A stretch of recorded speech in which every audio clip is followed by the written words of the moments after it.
I got my gelfling ears. Look at that, look at that, look at that. One film that made a significant impact on the fantasy film industry is The Dark Crystal. With its puppets, settings, and narrative, it was very different from anything that people had seen before. Due to its uniqueness, it had a loyal following even after many years. What made it so? Join us as we unveil 20 facts you didn't know about the movie. Number 20.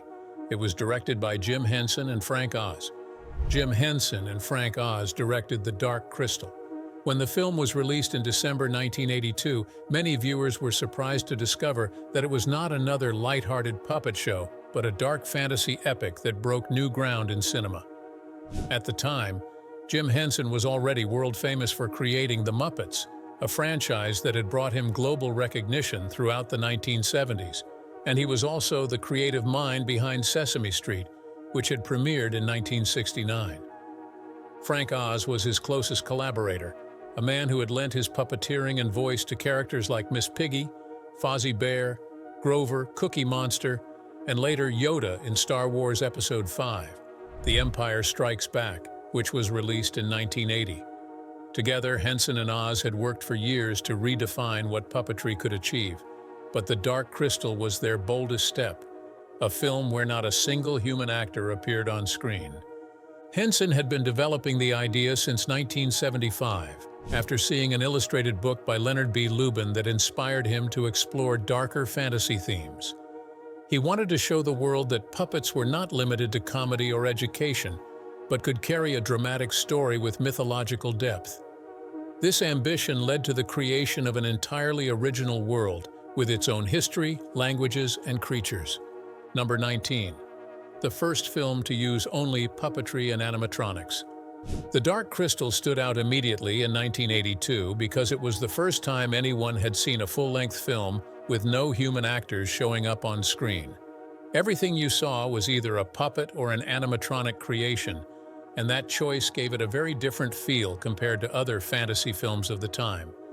Movies back then, especially in the late 1970s and early 80s, usually mixed actors in costumes with special effects, but Jim Henson wanted to prove that a story could be told entirely through characters built and performed by hand. The scale of it was something nobody had really tried before. These were not small hand puppets like people were used to from the Muppets or Sesame Street. Some of the creatures were huge, heavy, and complicated, so much so that 2 or 3 people were needed just to make one character move properly. The Skeksis, which were the main villains of the story, are a good example.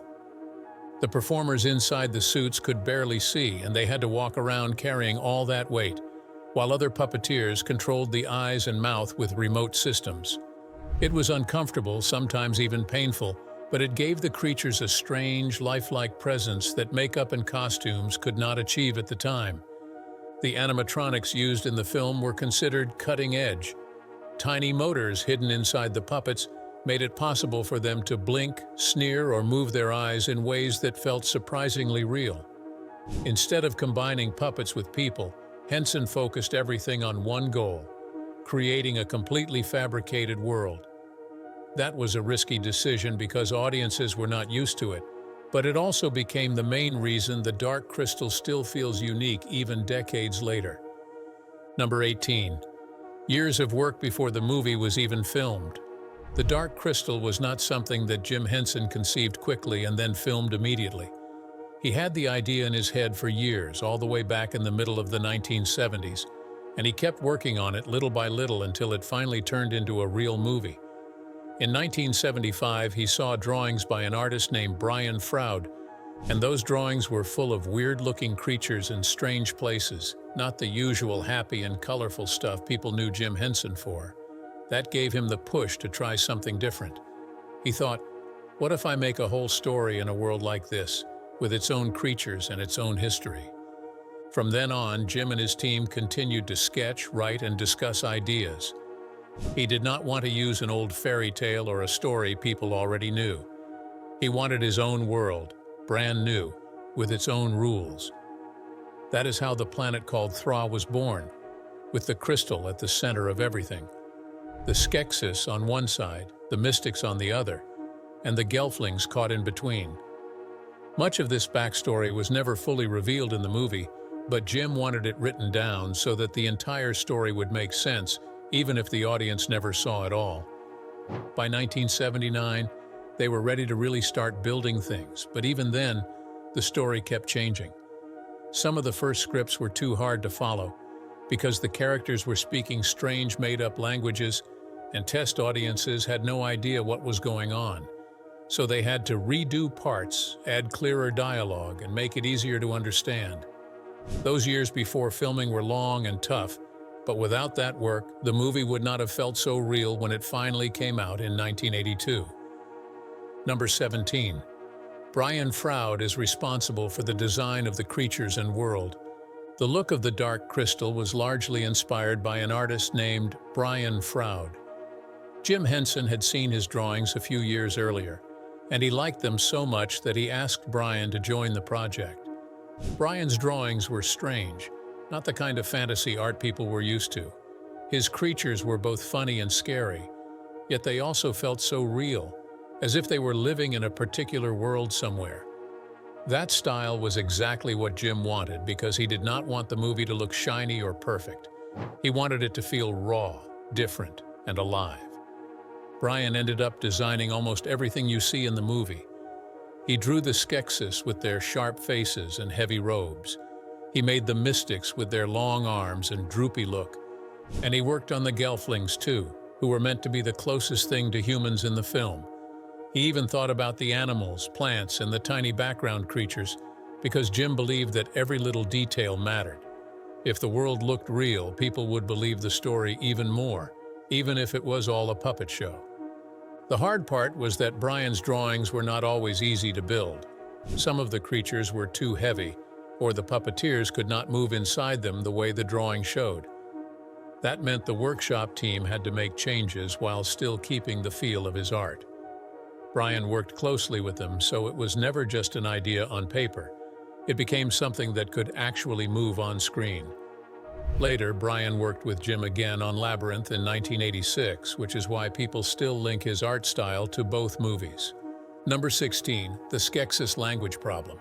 At first, Jim Henson wanted the Skeksis, the creepy bird-looking villains, to speak in their own made-up language for the whole movie. He thought it would make the world feel more real and strange, since these creatures were not human and should not sound human. The language was built from scratch, with the help of a linguist, and the actors who provided the voices actually learned it. But when they showed it to test audiences, almost nobody understood what was happening. People were left in confusion. They could not follow the story, and some even laughed because it just sounded weird. So Jim and his team members had to quickly change it. They retained the strange sounds for a few brief moments, but for most of the movie, they redubbed the Skeksis voices in English, so the audience could at least follow what the characters were saying. It was not an easy choice because Jim really liked the original idea, but in the end, it was better to make the story clear. You can still find the original Skeksis language version in some old releases, and fans sometimes talk about how different it feels compared to the one that came out in theaters in 1982. This shows how risky the whole project was. Jim was trying to do something nobody else had done, and sometimes his ideas went too far for the audience to follow. Even though the final film still feels strange and dark, the fact that they toned down the language a bit helped people enjoy the story instead of being lost in it. It is one of those behind-the-scenes choices that saved the movie from being even more confusing. Number 15. Skeksis and Mystics were two halves of one whole. One thing about the Dark Crystal that a lot of people don't notice right away is that the Skeksis and the Mystics are connected. They look totally different. One side is ugly and mean, and the other side is slow and gentle, but they are actually two halves of the same being. Every Skeksis has a matching Mystic, and if one of them gets hurt, the other one feels it too. If a Skeksis dies, then the matching Mystic dies at the same moment. Jim Henson wanted it that way to show balance, like good and evil, light and dark. You can't really have one without the other. It's a simple idea, but in the movie, it comes out in a creepy way because you don't realize it right away until things start happening to both groups at the same time. When a Skeksis gets stabbed or injured, The mystic limps or screams even though it's not anywhere close to the fight. That's when you understand they're linked. This was a significant development for the story because the entire premise of the movie hinges on the crystal being broken and the world being out of balance. The Skeksis and Mystics are a living example of that, two sides that should be one but are stuck living apart. By the end, when the crystal is fixed, the two halves reunite and become one again. For a kids' movie in 1982, that was a pretty heavy idea. Some kids found it confusing, but adults who watched it later said it was actually one of the smartest aspects of the movie. Number 14. The puppets were really heavy and uncomfortable. One thing people don't usually think about when they watch The Dark Crystal is just how tough it was for the people inside or under the puppets. Many of them had to crouch, bend, or even carry a lot of weight for hours at a time, and it wasn't glamorous at all. The puppets weren't made of light foam like the way you might see today. Instead, they were built with lots of mechanics inside them, so the eyes, mouths, and even fingers could move, and all that stuff added extra weight that the performers had to deal with. Some of the Gelfling characters, like Jen and Kira, may look slim and soft on screen, but the person controlling them was basically balancing a heavy contraption that could make your arms ache after a few minutes, yet these people kept going for hours just to get a single scene right. Jim Henson himself admitted that the entire process was draining, and some performers had to take breaks more often than usual due to the strain, but they persevered because they knew it was something special. Watching the final movie, you would never guess that behind the scenes, people were sweating, shaking, and sometimes even struggling to breathe properly inside those small, hot spaces. But that's the reality they went through to make the world feel alive. Number 13. It almost didn't have a happy ending.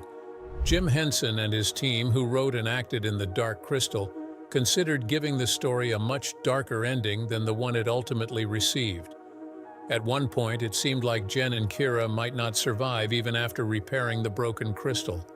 Jim Henson loved stories that taught lessons, and he wasn't afraid to show a little sadness or sacrifice.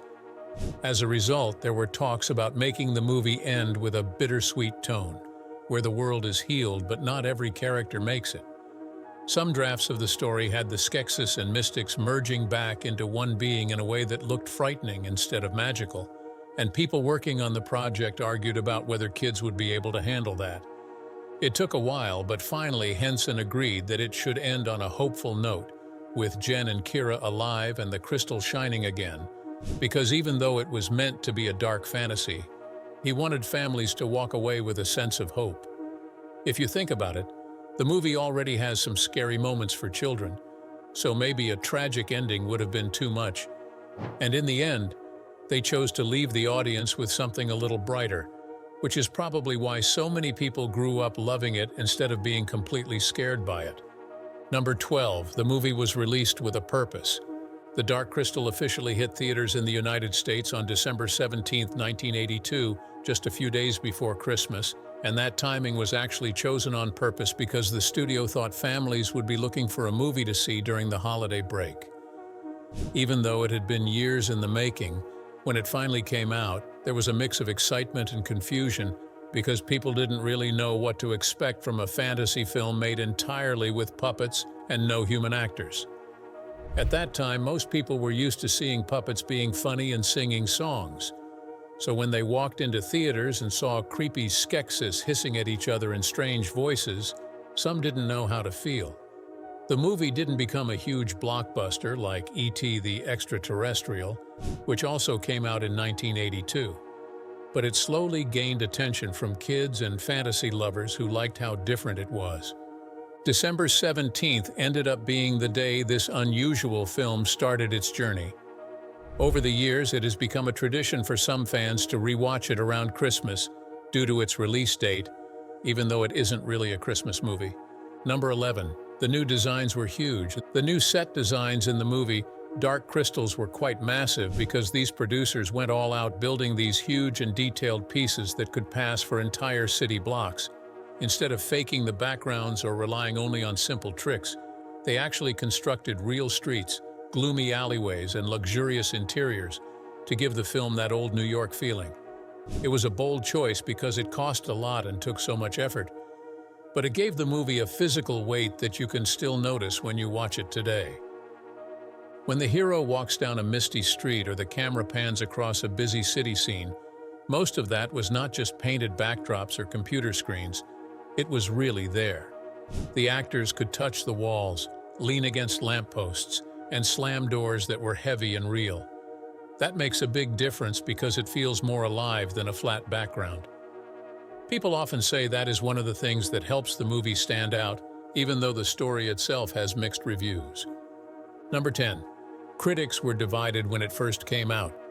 When The Dark Crystal was released, the reviews from movie critics were mixed, with some praising it for being groundbreaking, while others thought it was too strange and scary for children.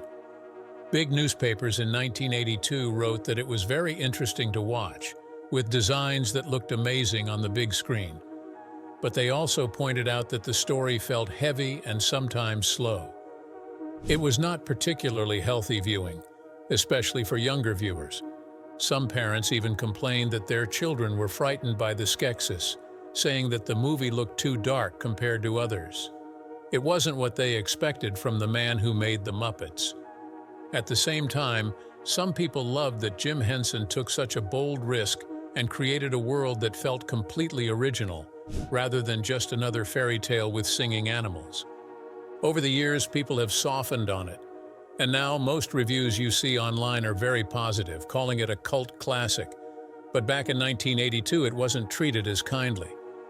It's fascinating how time alters opinions, as what some critics once deemed too weird is now celebrated as the very thing that makes the movie special and unforgettable.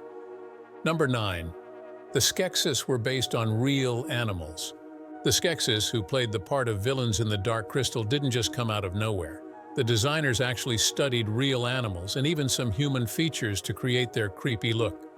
Jim Henson and Brian Froud, the artists who helped design the entire world, drew inspiration from vultures, reptiles, and even decaying bodies to create the wrinkled faces, sharp beaks, and hunched bodies of the Skeksis. They wanted them to look like a mix of bird and lizard, but at the same time, carry themselves like twisted kings who were greedy and falling apart from the inside. The costumes were so detailed that every feather and scale was handmade, and when you see them on screen, you can notice how they move. A little like birds, but also like humans trying too hard to stand tall. Many people say the Skeksis are the scariest part of the movie, and that was exactly the goal, because Henson wanted villains who didn't look like anything you had ever seen before, yet felt strangely familiar. The fact that their design was rooted in real animals makes them even creepier, because your brain sees hints of creatures you already know, but twisted into something unnatural, which is why they stick in your memory long after the movie ends. Number 8. The Dark Crystal was originally much darker than the final version. By the time Jim Henson first finished the movie, it was way too dark and serious for kids. There was even a version where the Skeksis spoke in their own made-up language without subtitles, and audiences had no idea what was going on. Test screenings were rough, people were confused, and some even scared. The studio panicked and pushed Henson to make big changes. He later had to re-record lines in English and cut scenes that were just too creepy or intense. Even with the changes, the movie still ended up pretty heavy for a so-called children's film. This is probably one of the reasons it did not blow up in theaters when it first came out in 1982. The kids did not fully understand it, and the parents thought it was too scary. Interestingly, the darker tone is part of what makes it a classic now. Fans appreciate that it doesn't sugarcoat things. The idea of a world breaking down with no heroes left and strange creatures fighting for control makes it distinctly different from most other fantasy films that existed at the time. Number 7. It took years to finish the puppets. The puppets in The Dark Crystal were not hastily created. They took years of planning, building, and testing before filming even started. Each main character, such as Jen and Kira, had multiple versions, some designed for close-ups, some for action scenes, and others that were more lightweight to prevent the puppeteers from collapsing while holding them. Jim Henson's workshop in London was basically a playground filled with foam, cloth, wires, and strange experiments.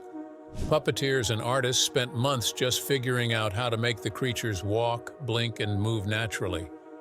The Skeksis, for example, were so heavy that the performers had to take turns inside the suits because it was exhausting. Some of them even fainted during long shoots. By the time cameras rolled in 1980, the team had already been living with these puppets for years, trying to bring them to life. That level of detail is part of why the movie still looks impressive today, even without the use of CGI. It is all handmade magic. Number 6. The movie struggled at the box office.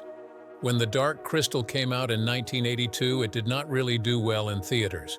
People expected another puppet-style hit like The Muppet Movie, but this film was darker, stranger, and more serious.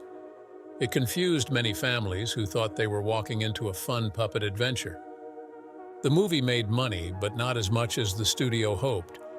At the same time, another fantasy film, The Secret of NIMH, had also been released earlier that year, and a little movie called E.T. was still dominating cinemas.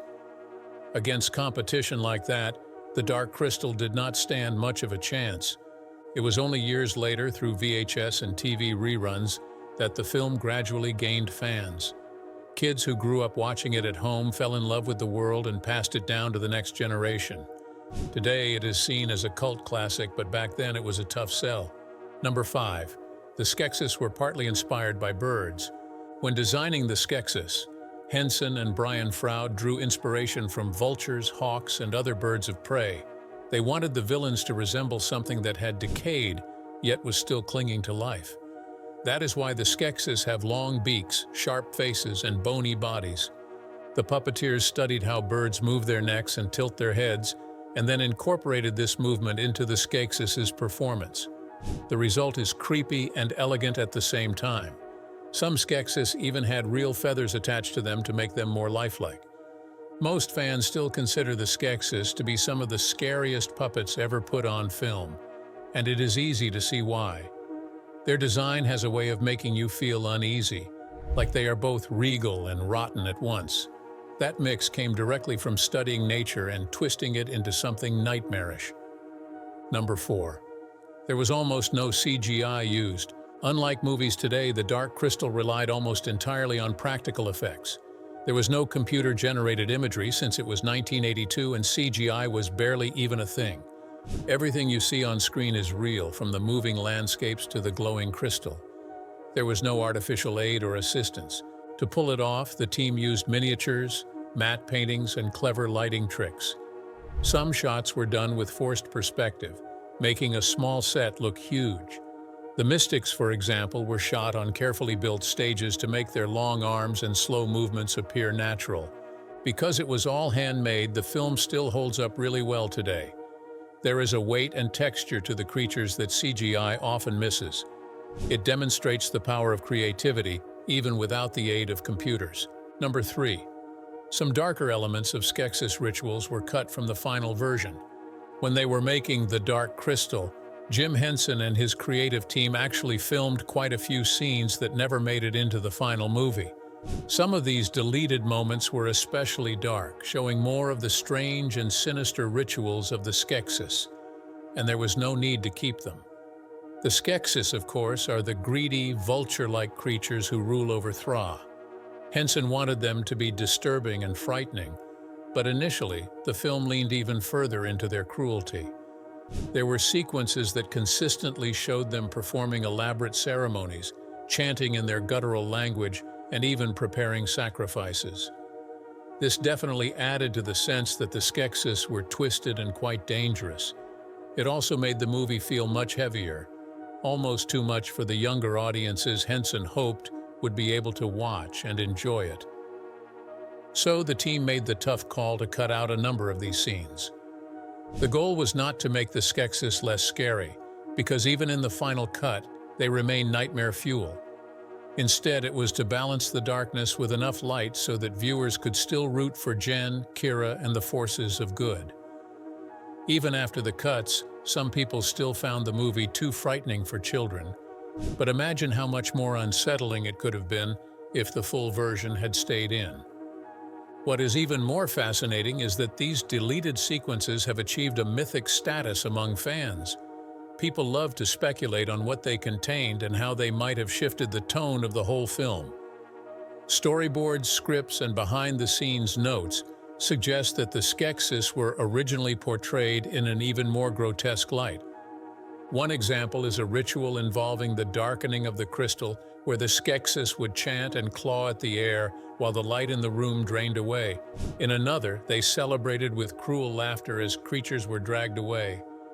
None of this appears in the final movie, but knowing it was filmed makes you realize just how ambitious and daring Henson really was. In a way, the decision to cut these darker scenes ultimately proved wise. The Dark Crystal became unique because it was still unsettling and full of tension, yet it didn't fully cross into being a horror movie. Instead, it lived in that space between fantasy and nightmare, which is exactly why it has stuck with audiences for decades. The rituals that were deleted remind us strongly that what you leave out is just as important as what you leave in. If the Skeksis had been even more terrifying, the movie may have been remembered differently. Instead, it became a mix of danger, magic, and hope, something both eerie and inspiring. Number 2. The movie inspired a prequel series, The Dark Crystal: Age of Resistance. Decades after The Dark Crystal first arrived in theaters, its world of Thra still had a devoted fan base. People were hungry to learn more about its strange creatures and ancient lore. For years there were rumors that Henson's company might create a sequel, but nothing ever came together. Then, in 2019, Netflix surprised fans by releasing The Dark Crystal: Age of Resistance. This prequel series expanded the story in ways the original film never had time to explore. The series was set long before the events of the movie, during a time when the Skeksis still pretended to be benevolent rulers rather than openly cruel tyrants. Everything had been prepared for this moment. One positive aspect of the series was its emphasis on practical effects. In an era where most fantasy shows rely heavily on computer-generated imagery, the Henson Company insisted on using puppets for nearly everything, just as Jim himself had done back in 1982. Modern technology allowed them to enhance these puppets with visual effects, but the heart of the series remained in the physical craftsmanship. This was what majorly gave Age of Resistance a tangible, magical quality that felt different from almost anything else on television. The series was highly praised and commended for several aspects, most notably its ambitious visuals and deep respect for the original film's lore. Many critics and fans felt that it elevated the story of the Dark Crystal to new heights, showing just how vast and detailed Henson's world really was. Unfortunately, despite strong reviews, the show was canceled after only one season. This news disappointed so many people, since the story had set up further conflict between the Skeksis and the Gelfling, and people were eager to see more. Even so, that single season provided audiences with a richer understanding of Thra and left behind a lasting legacy of its own. In one way or another, Age of Resistance proved that the Dark Crystal had never truly faded away. Even almost 4 decades later, the story still had the power to inspire and captivate, so they continued to watch. The series served as both a tribute to Jim Henson's vision and a reminder of the enduring appeal of practical effects and traditional storytelling. For most of us fans, it was like stepping back into a world we had loved for years, but this time, with a chance to see it bigger, brighter, and more alive than ever before. Number 1. They almost made it without an understandable language. At first, Jim Henson and his team wanted Dark Crystal to be a movie that had no single human language. They planned that the creatures feared in the movie would speak their own invented languages, but they discovered it wouldn't really work out because viewers will now be having to figure out things by themselves, using their gestures and emotions of the characters, making it uneasy for their viewers to understand what the movie is about. They actually tried it out and it confused the audience. Later on, they had to adjust and make the creatures speak English so people could follow the story better. The decision was not what they wanted at first, but it was the only way to keep the movie from losing its viewers. Even with the change, the film still kept that strange and mysterious feeling that Jim Henson wanted, and it gave the audience a new kind of fantasy world. The interesting thing is that the made-up languages were not fully thrown away. Some parts of it still showed up in small ways. A few words and sounds from the original idea still stayed in the movie, which gave it more depth and showed how much effort the creators put into making the world feel different from normal human life. It might not have been the complete dream they wanted, but it still worked well. What do you think about this movie? Kindly share your thoughts and questions in the comments. Before leaving, please take a moment to like and subscribe to this channel. Endeavor to turn on the notification bell to enable you to get notified whenever we make a new post. See you in the next video.